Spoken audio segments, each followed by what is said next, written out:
What? Don't touch. What? Look, public servant, you don't touch me. But sir, that's not the law. That's a personal. Who are you? Well, why? He just gave up on life. I've never heard that you're just. What did he even talk about?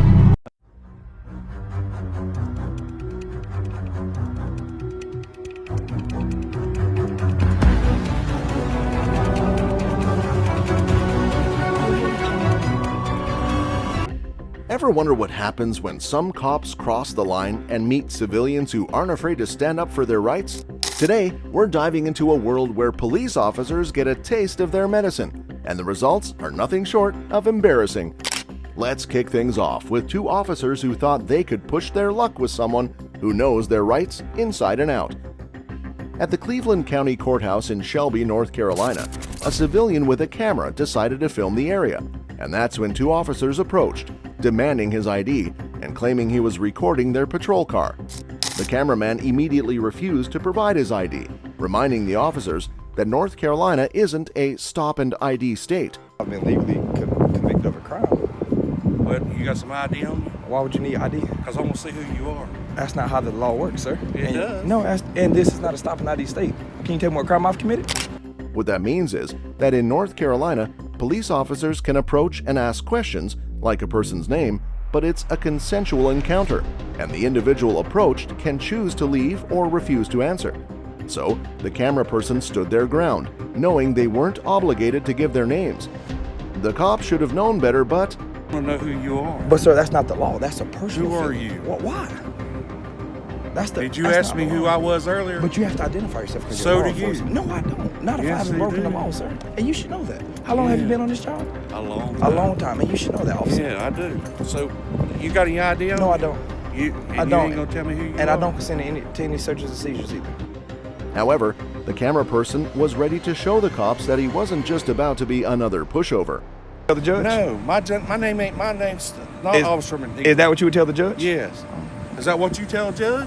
I'm not in any. No, you tell your attorney tell the judge. Yeah, yeah. you tell attorney tell. So, Okay. are y'all trying to intimidate me to tell y'all who I am? No. I haven't broken the law. We're just finding out who you are. I just want to know who you are. We have a right to find out who you are. But I have a Am I right to gonna say be no. free? Most courthouses and their immediate surroundings are public property funded by taxpayers and managed by government agencies. Courthouses' exteriors and general grounds are typically considered public, though there may be restricted areas or security zones. If the person was only filming the courthouse from a public area, it might not give the officers reasonable suspicion to ask for ID. People have the right to film in public, but there are situations where security or operational concerns might prompt officers to ask individuals to move to a different location. This could happen if there are legitimate security concerns, such as filming security measures, checkpoints, or jurors. However, in this case, there doesn't appear to be such a reason. Now, let's move on to a cop who got an impromptu lesson in law from a tourist who wasn't about to back down. But before we get into that, take a moment to like and subscribe to this channel, as it will go a long way in helping us make these amazing videos. This video was recorded by a YouTuber named Stig's Persian Cousin. The YouTuber is a tourist from Dubai who came with his car to take a tour of North America.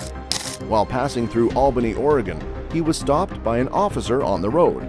But here's the kicker: he was obeying all traffic laws. So, what went wrong? I'm from Dubai. It's my license plate right there. Okay, but you're not in Dubai. You're... I'm visiting as a tourist. Well, no, you're not visiting as a tourist if you brought a car with you. Okay, well, do you have your driver's license with you? Yeah, of course. How it works is we ship the cars, we get a permit. The officer claimed the man didn't have a permit to drive in the USA, but the YouTuber mentioned that he had the Carnet de Passage and the EPA exemption, but it seems the officer had no clue about them. The CPD is like a passport for your vehicle, allowing duty-free temporary importation for a limited time.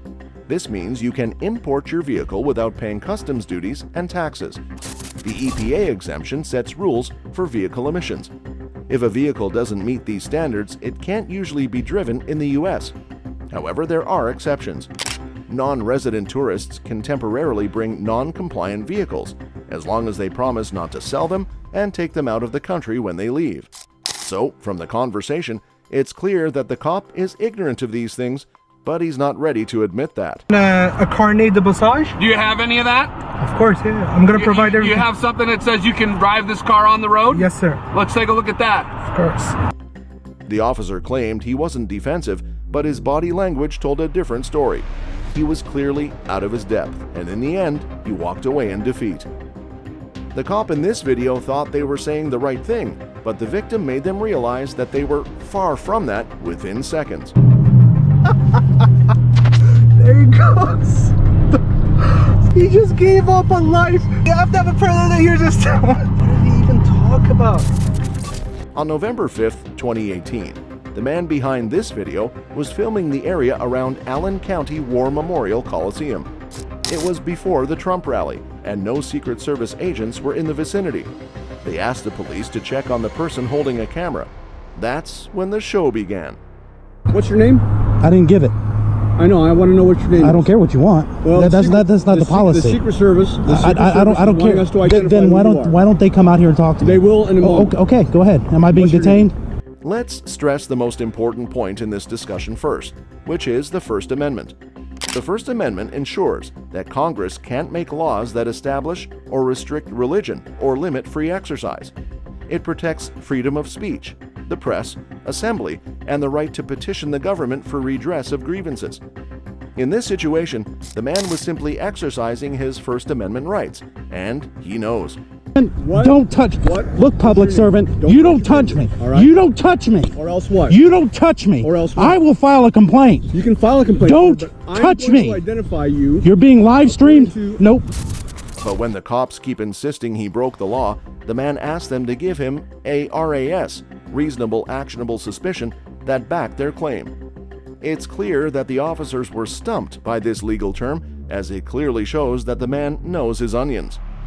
The reasonable actionable suspicion mentioned by the man is a legal standard that falls between a mere hunch and probable cause in terms of justifying law enforcement actions. It means that a law enforcement officer must have a reasonable and specific basis to suspect that a person is involved in criminal activity or that a crime has been, is being, or is about to be committed.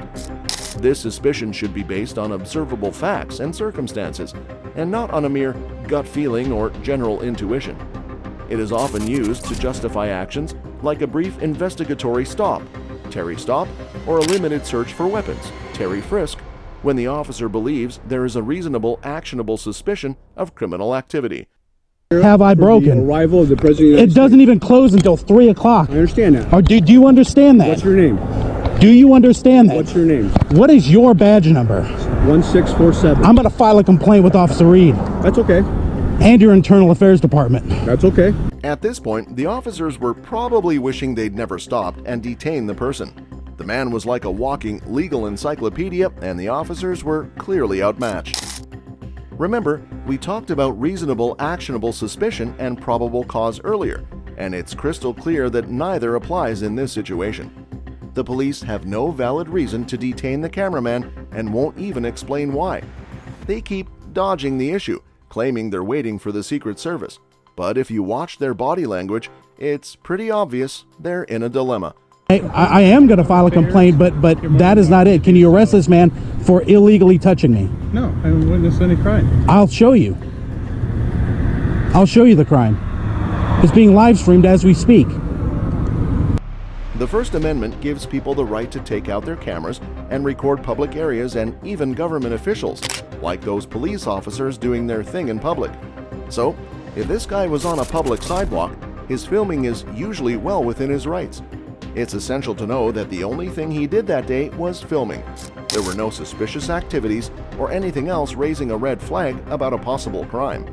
So, the officers probably didn't have a solid leg to stand on when demanding ID just because the guy was filming. Let us know which incident intrigued you the most, and please do not forget to like, share, and subscribe for more videos.